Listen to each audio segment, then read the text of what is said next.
Allora, amore, amicizia, famiglia, possiamo dire però che i protagonisti qui, gli anni più belli, sono, cioè, lo sbaglio e il tempo, sono un po' gli elementi che poi forse ci vanno a caratterizzare di più.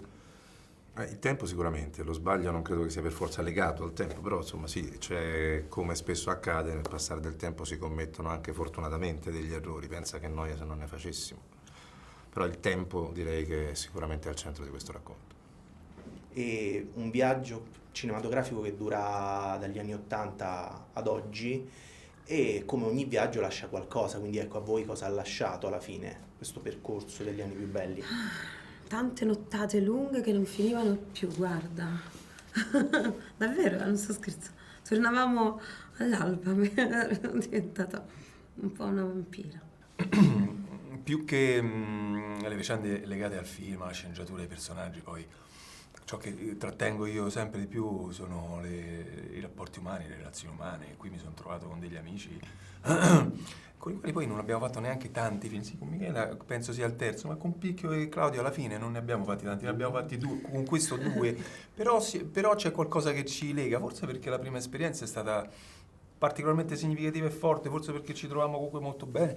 Non lo so, però ecco, c'è stato questo aspetto che poi ha continuato dopo il film, sul quale sono tornato piacevolmente a lavorare, mentre con il regista, per esempio, ho avuto un rapporto molto più burrascoso, insomma, molto più complesso, difficile anche.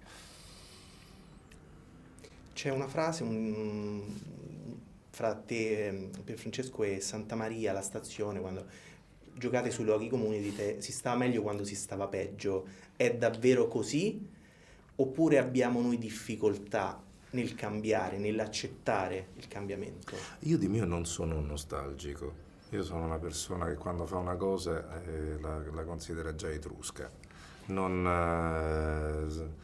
gli anni più belli miei sono questi e spero di meritarmene di migliori, ma i miei migliori anni sono questi, cioè questo è un momento in cui io mi sento d'assomigliarmi, per esempio, e non vorrei mai tornare ai miei 16 anni, nonostante tutte le varie possibilità che ho. Questo forse è un privilegio. E in tutti quegli errori o sbagli che anch'io sicuramente ho fatto, mi si sono aperte delle porte che non avrei mai aperto se non avessi commesso quegli errori. Delle porte che poi, lavorandoci anche, mi hanno portato ad avere la vita che ho in questo momento. Io questa vita qui, con tutti gli errori, le fatiche, le scelte sbagliate, non la vorrei cambiare. Credo che questo sia anche il percorso che in qualche modo i personaggi fanno, è per questo che ne sto parlando, non per incensare me stesso.